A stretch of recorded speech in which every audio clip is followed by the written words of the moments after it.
in Buddhism, change is emphasized. First, to unsettle people who think that they can achieve permanence by hanging on to life. And it seems that the preacher is wagging his finger at them and saying, like the Scotch preacher one day saying to Sunday congregation, preaching on the text, vanity of vanities, all is vanity. And what about the rich food you put into your mouths? 'Tis vanity.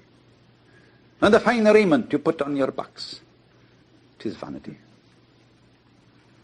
And all your playing around, going to golf instead of coming to the kirk of the Sabbath? 'Tis vanity. And you'll be spending all your lives devoted to vanity. And the last day will come, the day of your death, and because you've devoted your life to vanity, you'll go down to the burning, fiery, brimstone pits of hell. And there you'll look up and say unto the Lord, oh Lord, I didn't know it. Oh Lord, I wouldn't have devoted my life to vanity if I'd known it. Oh Lord. And the Lord, he'll look down, and he'll say unto you, out of his infinite mercy, well, you know it now.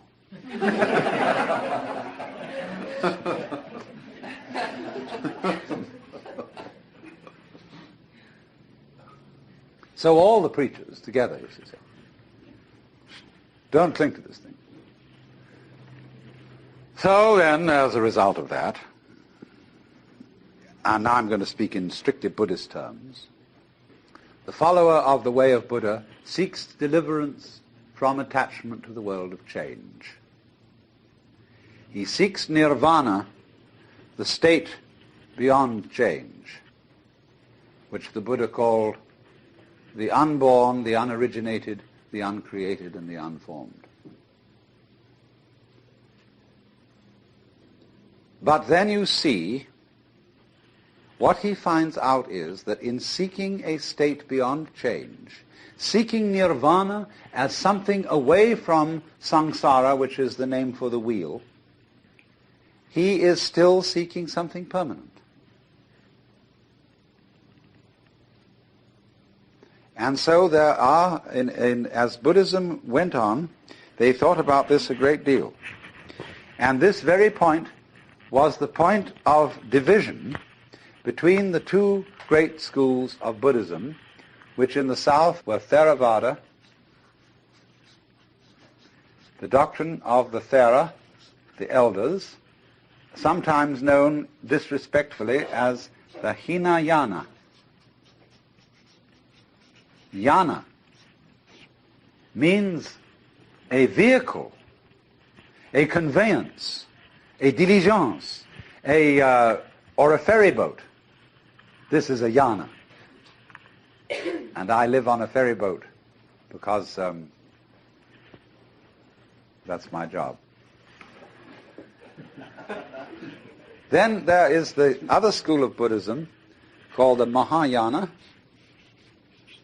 Maha means great. Hina, little. The great vehicle and the little vehicle. Now, what is this? The Mahayanists say, your little vehicle just gets a few people who are very, very tough ascetics and takes them across the other shore to nirvana. But the great vehicle shows people that nirvana is not different from ordinary life.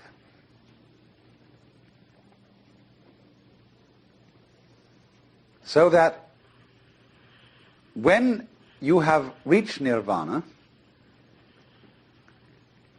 if you think, now I have attained it, now I have succeeded, now I have caught the secret of the universe, and I am at peace, you have only a false peace. You have become a stone Buddha. You have a new illusion of the changeless.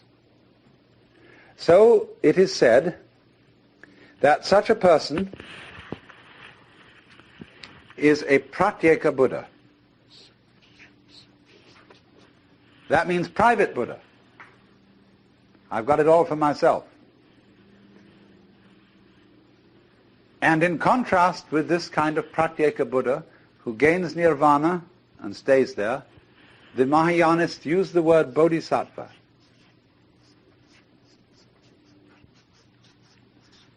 Sattva means essential principle, bodhi, awakening. A person whose essential being is awakened. The word used to mean junior Buddha, someone on the way to becoming a Buddha.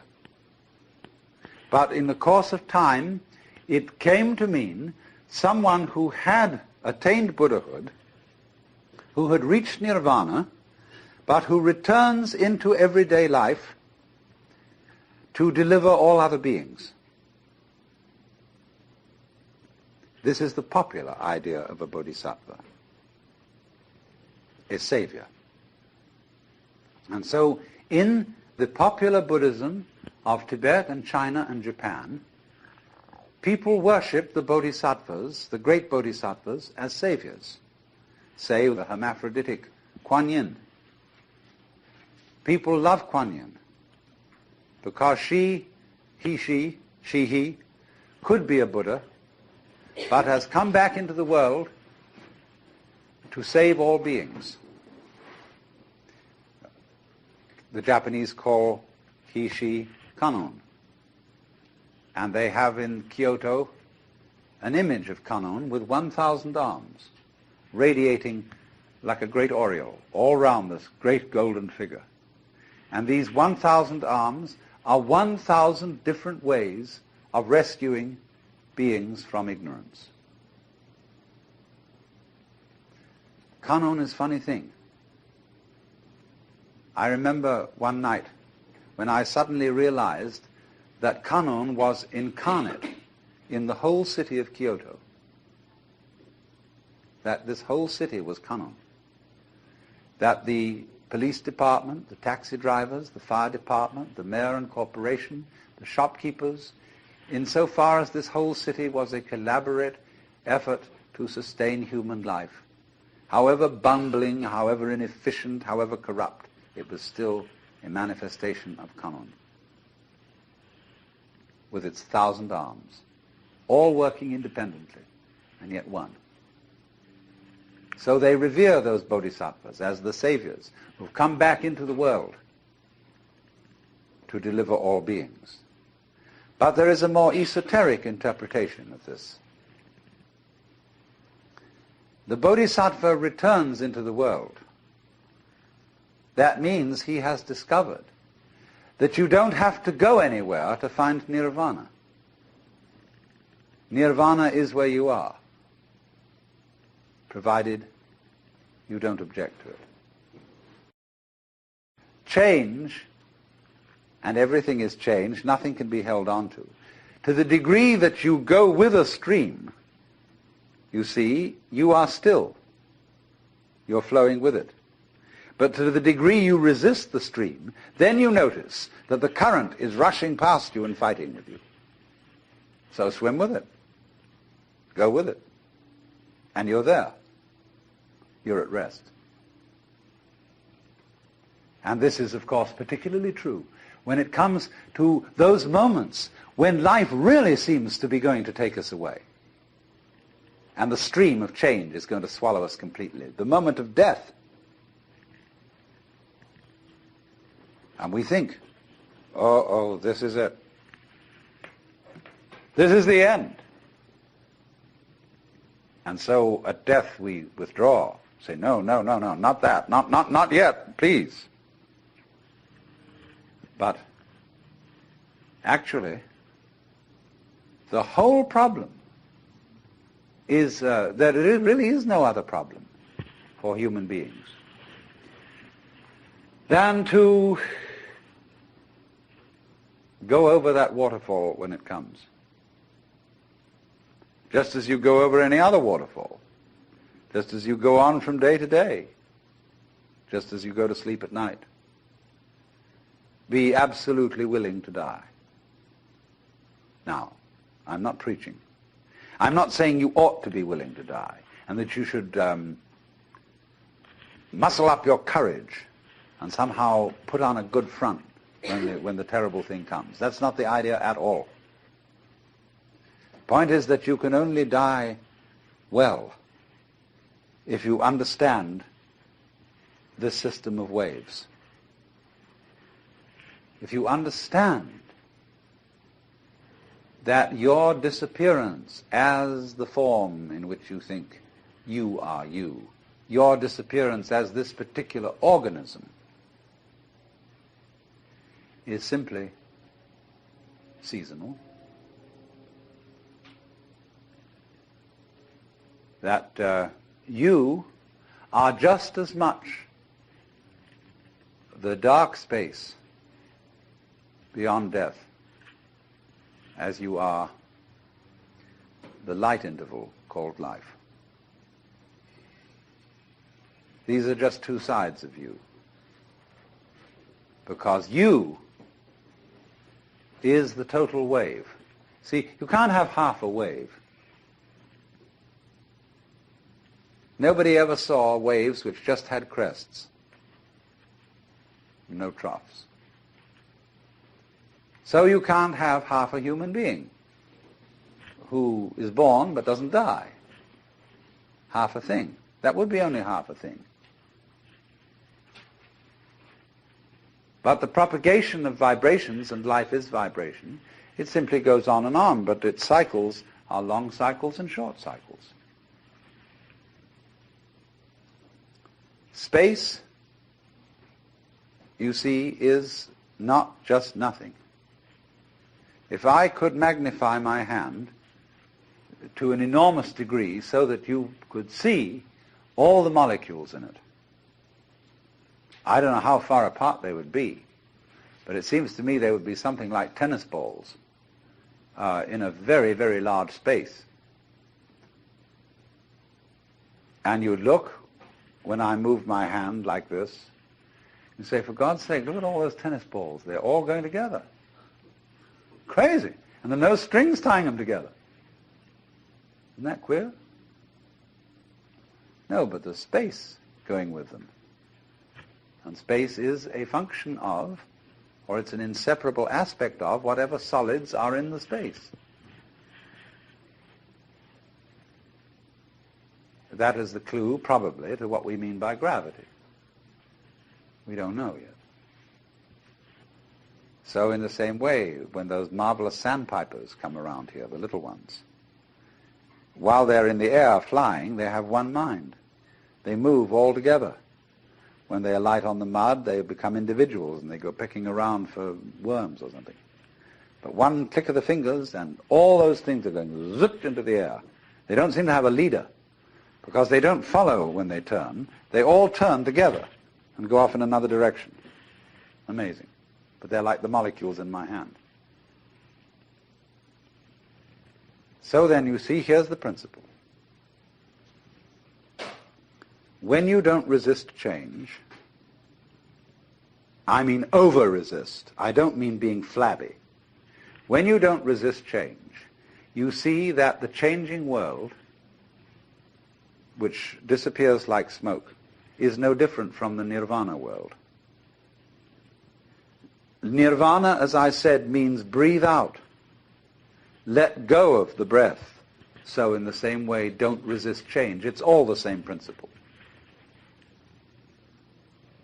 So the Bodhisattva saves all beings, not by preaching sermons to them, but by showing them that they are delivered, they are liberated, by the very fact of not being able to stop changing. You can't hang on to yourself. You don't have to try not to hang on to yourself. It can't be done. And that is salvation. Memento mori. Be mindful of death.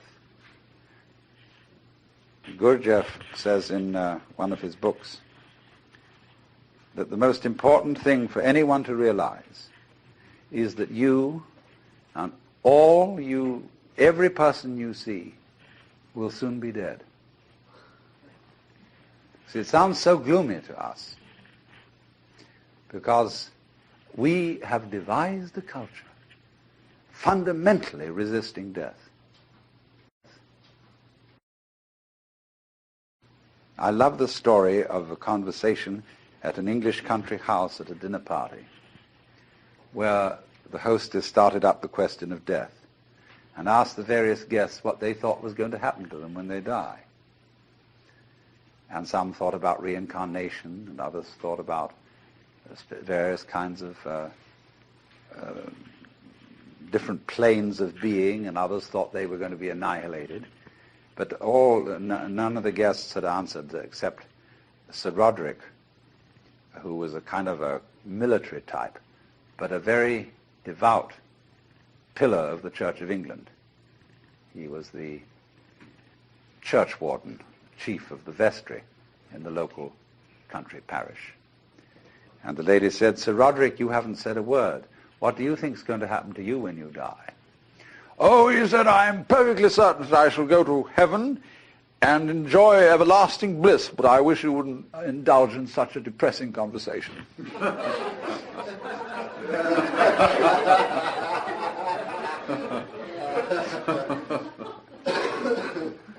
That's true, isn't it? Death in the Western world is a real problem. We hush it up. We pretend it hasn't happened. Our morticians, who are very smart commercial operators, know exactly what's expected of them. And they make death just awful by pretending it doesn't happen. See what happens. You go to a hospital and you're at the end. You've got terminal cancer. And all your friends come around and they wear false smiles and they say, "Cheer up, you'll be all right. In a few days from now you'll be back home and we'll go out for a picnic again." The doctors have their bedside man. You see, a doctor is absolutely helpless with a terminal case because a doctor is, by social definition, a healer. And he's not allowed to help you die. He's out of role. Even though, he may sneak behind the rules and do it, but he's got to heal you. So he's going to keep you indefinitely on the end of tubes and all kinds of things. While there's a certain grave demeanor to all this, and all the nurses are so pleasant and so totally distant because they know this is death. And they mayn't be frank with you. That's why they feel distant. It's not that they're not concerned. It's not that they're heartless people. But that they just don't know how to be frank, like lots of people when they meet a drunk. They don't know what to do with a drunk. Because he's not behaving right. So when you're dying, you're not behaving right. You're supposed to live. See, so we don't know what to do with a dying person. We don't get around that person and say, listen, man, I've got the news for you. You're going to die. And this is going to be great. Look, no more responsibilities. Don't have to pay those bills anymore. Don't have to worry about anything. You're going to just die. And let's go out with a bang. Let's have a party, see? We'll put some of that morphine in you so that you won't hurt too much. But we're going to prop you up in bed, and we're going to bring all our friends around, and we're going to have champagne, and you're going to die at the end of it, see? And it's going to be just marvelous. It's like being born, see? When we had birth problems, see, all women used to think that birth had to be painful. It was good for them. It was one of the things you had to suffer because you'd been screwing around with people, and therefore you had to have a child, and it's got to hurt. And then the doctors got together and they scratched their heads, and the man called Grantley Dick Reed said, "No, birth doesn't hurt, it's natural. All we've got to do is to talk these women into the idea that it doesn't hurt, that all these so-called pains are just tensions, and that birth is great. It's not a disease. It's not really something you ought to go to hospital for, because you associate hospitals with diseases. and sickness. Birth isn't sickness. All right, now let's do some new thinking. What about death? Is death sickness? Or is it a healthy, natural event like being born? Of course it is. So, I mean, a little change in social attitude about this will fortify everybody else. I mean, if I'm alone and all my relatives are going, and kind of pretending to me, it's going to be hard for me. I've got to challenge the whole bunch of them and get my dander up and say, listen, damn you, I don't want all this thing around here. You've got to take a different attitude about my death. Well, that's hard.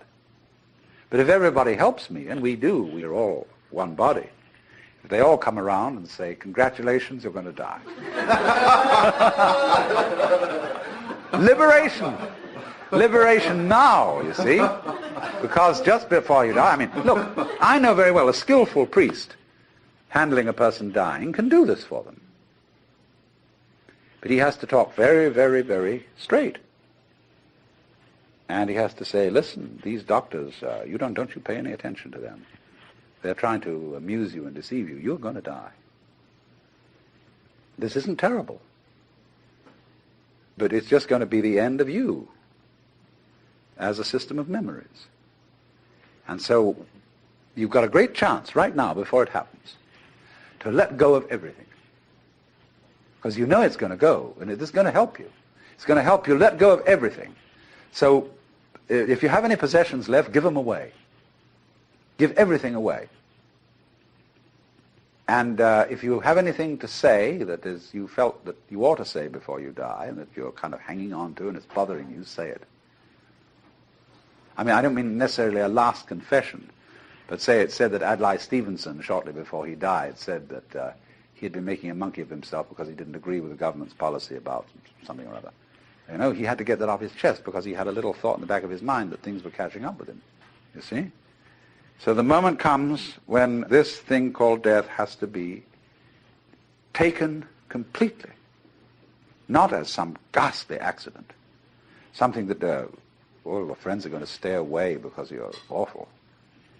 I mean, sometimes people, when they die, are in a very unpleasant physical condition. They don't smell good, they don't look good, and so on. But an enormous amount can be done with scientific methods to make things reasonably tidy from a purely sensory point of view. But the main thing is the attitude, that death is as positive as birth and should be a matter for rejoicing, because death is the symbol of the liberation.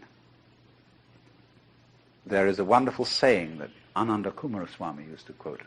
I pray that death will not come and find me still unannihilate.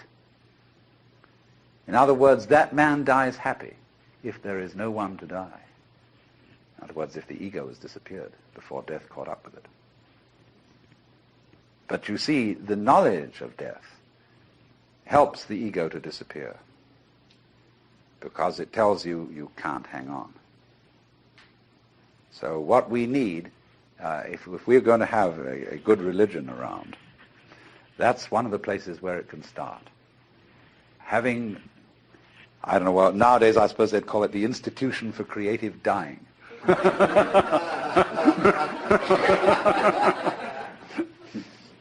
But something like that. And you can have one department where you can have champagne cocktail party to die with, another department where you can have glorious religious rituals and priests and things like that, another department where you can have psychedelic drugs, another department where you can have special kinds of music, anything, you know. All these arrangements will be provided for in a hospital for delightful dying. But that's the thing, to go out with a bang instead of a whimper. I was talking a great deal yesterday afternoon about the Buddhist attitude to change, to death, to the transience of the world, and was showing that preachers of all kinds stir people up in the beginning by alarming them about change. That's like somebody, actually raising an alarm, just in the same way as if I want to pay you a visit, I ring the doorbell. And then we can come in and I don't need to raise an alarm anymore. So in the same way, it sounds terrible, you see, that everything is going to die and pass away, and here you are, thinking that happiness, sanity, and security consist in clinging on to things which can't be clung to, and in any case there isn't anybody to cling to them. And the whole thing is a weaving of smoke.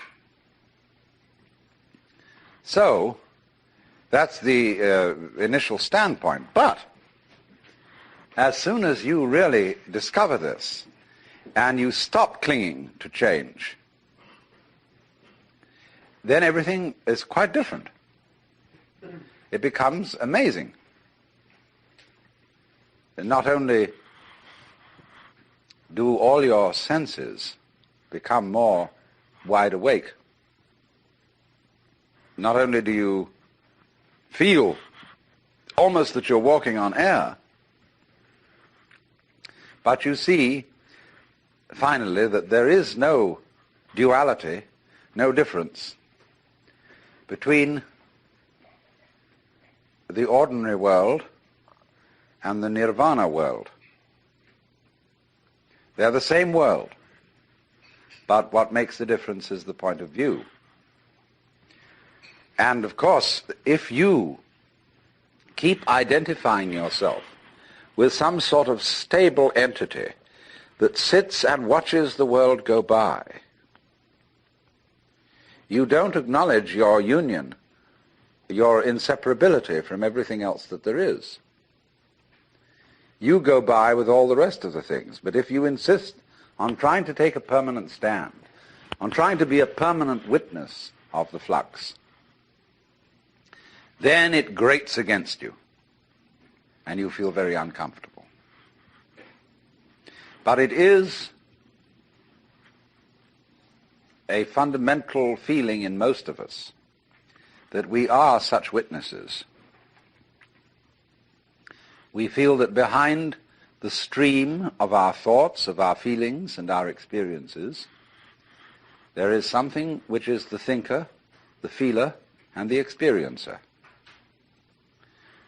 Not recognizing that that is itself a thought, feeling, or experience, and it belongs within and not outside the changing panorama of experience.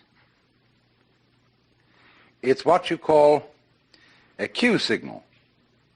In other words, when you telephone and your telephone conversation is being tape recorded, it's the law that there shall be a beep every so many seconds. And that beep cues you in to the fact that this conversation is recorded. So in a very similar way, in our everyday experience, there's a beep, which tells us this is a continuous experience, which is mine. Beep. In the same way, for example, it is a cue signal when a composer arranges some music and he keeps in it a recurrent theme, but he makes many variations on it. Or more subtle still, he keeps within it a consistent style. So you know that it's Mozart all the way along, because it sounds like Mozart. But there isn't, as it were, a constant noise going all the way through to tell you it's continuous, although in Hindu music they do have something called the drone. There is behind all the drums and every kind of singing something that goes, and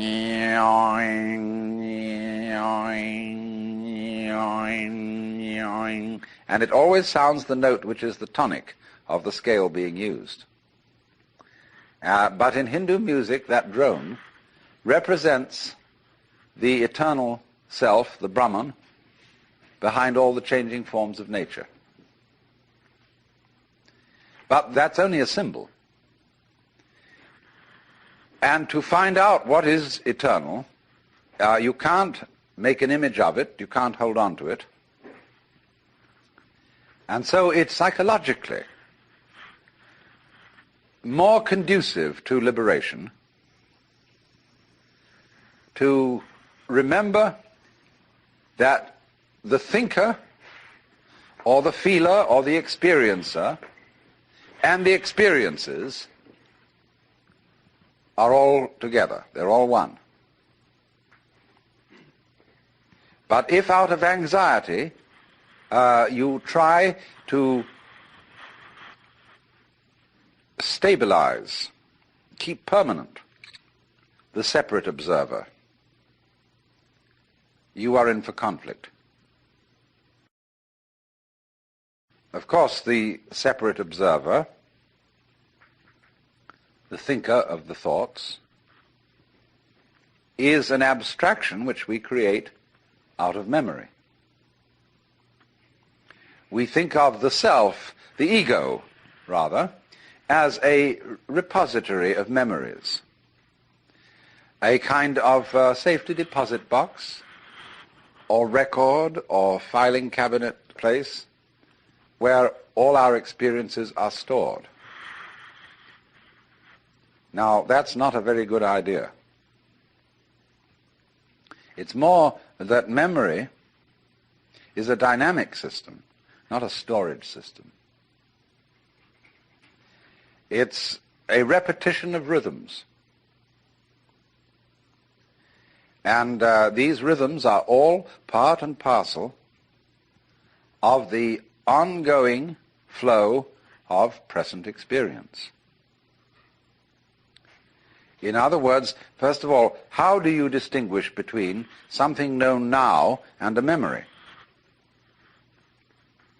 Actually, you don't know anything at all until you remember it. Because if something happens that is purely instantaneous, if a light flashes, or to be more accurate, if there is a flash lasting only 1/1,000,000th of a second, you probably wouldn't really experience it, because it wouldn't give you enough time to remember it. We say in customary speech, well, it has to make an impression. So in a way, all present knowledge is memory, because you look at something and for a while the rods and cones in your retina respond to that, and they do their stuff, jiggle, jiggle, jiggle. It's all vibration. And so as you look at things, they set up a series of echoes in your brain. And these echoes keep reverberating, because the brain is very complicated. First of all, everything you know is remembered, but there is a way in which we distinguish between seeing somebody here now and the memory of having seen somebody else who is not here now, but whom you did see in the past, and you know perfectly well when you remember that other person's face, it's not an experience of the person being here. How is this? Because memory signals have a different cue attached to them than present time signals. They come on a different kind of vibration. Sometimes, however, the wiring gets mixed up and present experiences come to us with a memory cue attached to them.